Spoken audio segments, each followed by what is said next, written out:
بسم الله الرحمن الرحيم. اللهم صل وسلم وبارك على سيدنا محمد.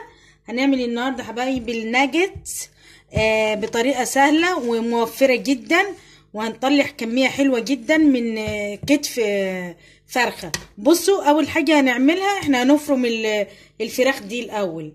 ماشي، خليكم معايا كده. بصوا حطيناها في الكبه اهو. هنفرم معاها ايه؟ جرن شطه سبايسي كده.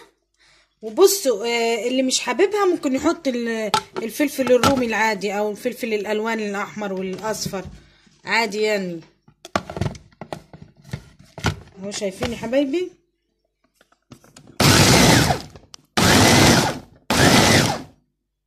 بصوا هنحط معاها شويه خضره صغيرين خالص كده اهي. بعد ما اتفرمت شويه صغيره كده هحط عليها ايه الخضره وارجع افرم تاني اهو يا حبايبي. بصوا يا حبايبي، بصوا الاضافه دي. بصي ممكن تحطي عليها بطاطس. بصي انا البطاطس دي انا سلقتها وهرساها منعماهم اهو. بصي هرست البطاطس كده ونعمتها كده اهو، وبعدين هضيفها على الفراخ دي. هتزود معاكي كميه الفراخ، ومش هتفرق خالص يعني. مش هتحسي خالص بالطعم مختلف ولا اي حاجه. هتحسي بطعم الفراخ عادي برضو يعني. دول بطاطستين بس صغيرين كده. هتهرسيهم تسلقيهم وتهرسيهم كويس وتحطيهم على تهرسيهم هما سخنين اهم حاجه عشان ينعم معاكي. انما لو سبتيها بردت بتلاقيها مخرزه كده مش هتنعم. وتحطوهم مع الفراخ وترجع تضربوهم تاني ايه في الكبه. ماشي، دي بتزود معاكي كميه الناجتس اهو.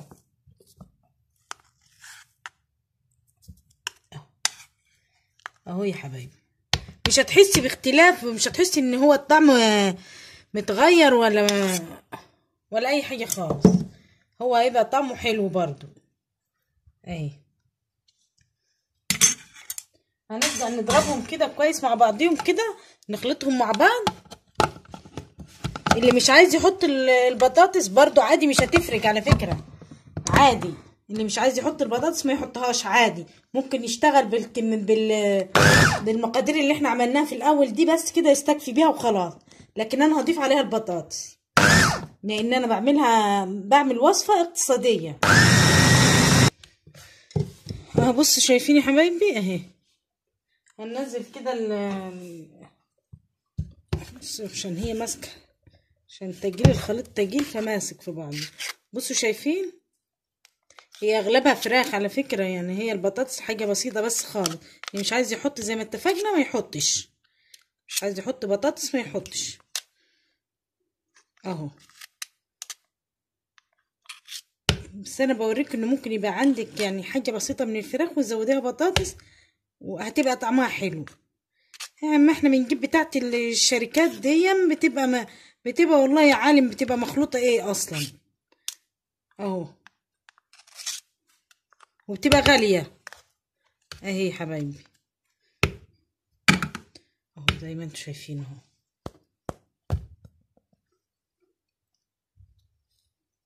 بصوا حبايبي اهو اهو.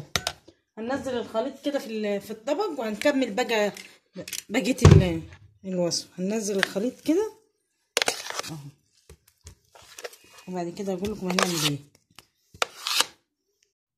بصوا يا حبايبي، التوابل بتاعتها هنضيف ايه. هنضيف الملح اهو، وفلفل وكزبره مع بعض اهو، ودي بابريكا، وده توم باودر، بصل باودر. بصوا هنضيفه على الخليط اللي احنا خلطناه ده. هنضيفه كده، وهنضيف كمان معاهم حبه بقسماط، معلقتين كده بس عشان يربط بس اهو.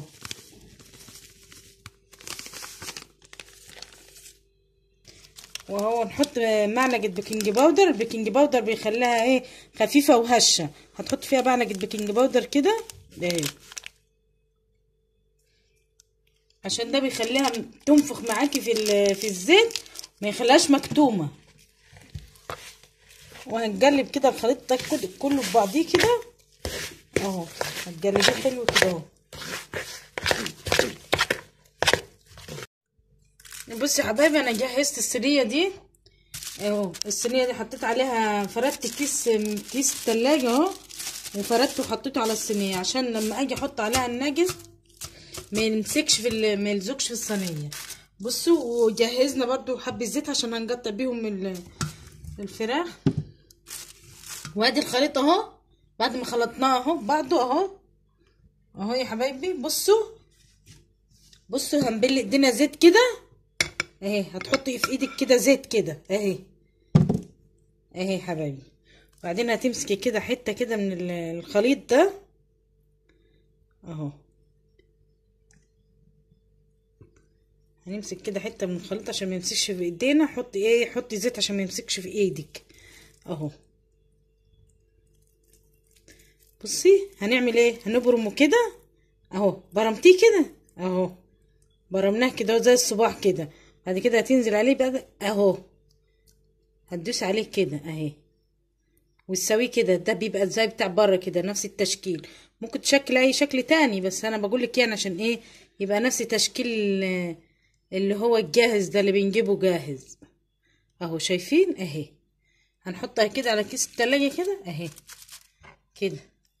طيب وبعدين هنعمل واحد تاني، نعمل واحد تاني، نعمل واحدة تاني اهي. بصوا هنبرمها كده زي ما اتفقنا. هنعملها كده زي صبع الكفتة كده الاول اهي اهو. ندوس عليها كده، هنبططها كده شوية اهي. هتبقى بصوا هنا عريضة من فوق كده ورفيعة من تحت كده. انت هتشكلها زي ما انت عايزة بايديكي كده، ترسميها بايدك كده زي ما انت عايزة كده اهي. هتعملي شكل تاني اعمليه عادي برضو. لو عندك قطعات ممكن تفرديها كده فردة واحدة كلها كده وتعمليها بالقطعات اللي عندك مثلا لو عندك اهي. بصوا شايفين. بس احنا بنعمل ايه الشكل اللي هو ايه الجاهز بتاعنا احنا اهي. نعمل واحدة تاني ولا كفاية كده اهو. بصوا شايفين اهو. هنحط ايدينا كده. هي ما شاء الله يعني مش بتمسك جو في ايديا يعني ما شاء الله العجينة اهي. بصوا شايفين اهي اهو. لفيناها كده ونضغط عليها كده شوية كده. هنسويها من فوق كده، من فوق هتبقى عريضة ومن تحت هتبقى رفيعة كده زي ما احنا شايفين اهي. وهتسوي بايدك كده اهو اهو. والرصي كده. بصوا تعالوا نشكل شوية كده. هنحشيهم جبنة ميكس شيدر على موتزاريلا. بص هنيجي في قلبها من هنا كده ونروح حاشينها كده اهي اهي. هنحط الجبنة كده بعدين هنروح نقفل عليها كده اهي. هنقفل عليها كده اهو بالراحة كده. وتبلي ايدك زيت كده عشان ايه اهو. وهتبرميها برضو بنفس القصة كده اهي. هتبرميها كده اهو بنفس القصة كده اهو اهي اهي يا حبايبي. هنبططها برضو كده بنفس الصورة بالظبط اهي اهي. شايفين اهي اهي. واعملوا كده وهنعمل كده الباقي بنفس الطريقة كده.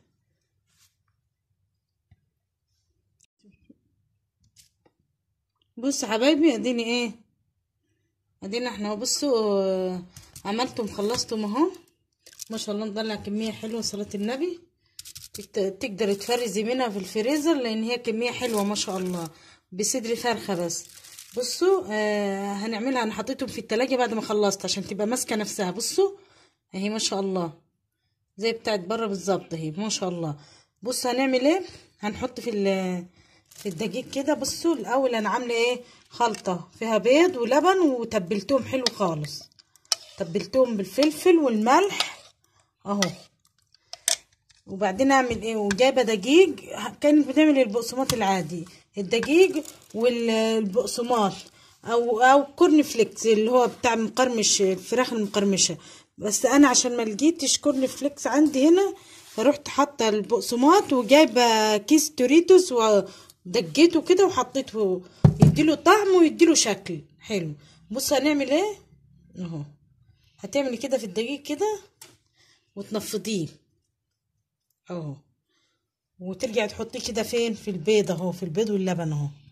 اهو اهو اهو يا حبايبي، صفيناها كده وهتحطيها كده اهو في الخلطة دي. بصي اهو، حاولي ما تمسكيهاش عشان ما يمسكش في ايدك حاجة. اهي اهي شايفين اهو، اهي ما شاء الله اهي. هنخلطها كده. عايزه تديها وش تاني اديها، بس انا بديها وش واحد بس. يعني ايه وش تاني بقى؟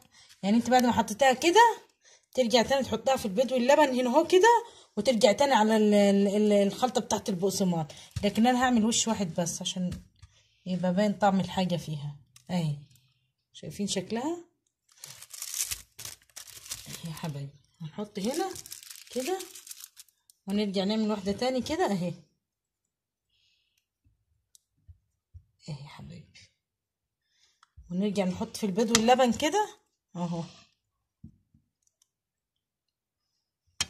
الريحه بتاعتها ما شاء الله حلوه، الخلطه بتاعتها حلوه خالص اهو. هتشيليها كده وتحطي ايه؟ هتحطها في الخلطه اهي.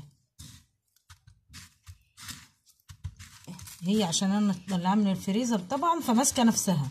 بعد ما تخلص على طول دخلها الفريزر شويه، ربع ساعه حتى اهي، عشان تمسك نفسها.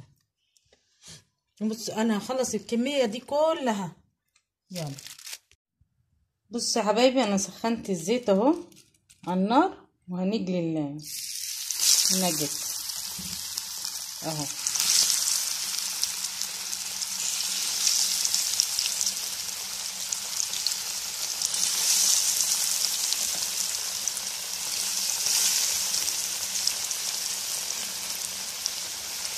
بنسخن الزيت كويس وبعدين بنحطه، وبعدين بنوطي خالص من تحت عشان يستوي معانا اهو. عايزاكم تبصوا على حجمه. بصوا دلوقتي قبل الجلية اهي، بصوا الحجم عامل ازاي. هوريكم حجمه وهو في الطاسة دلوقتي اهو. شايفين حجمه اتضاعف ازاي اهو. دي نتيجة البيكنج باودر، يخليه هش من جوه. نفخوا كده ازاي.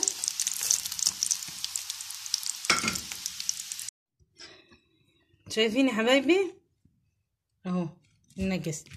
بصوا انا عملت جنب منه رز بشعريه والسلطه اهي. بسم الله ما شاء الله. دي مش كميه النجس كلها. بصوا شايفين، ممكن تشيلي منها في الفريزر اهي اهي. بس بين كل طبقه بين كل رصه ورصه لازم تحطي كيس زي كده عشان ما يمسكش في بعضه، وتشيليه تفرزيه في الفريزر. انا الولاد كلوا منه طبق وده الطبق التاني اهو، واهو انا شايله منه في الفريزر اهو.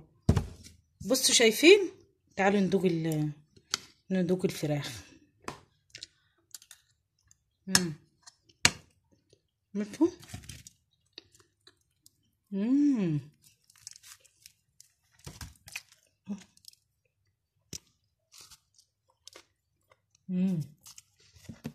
واو بجد واو.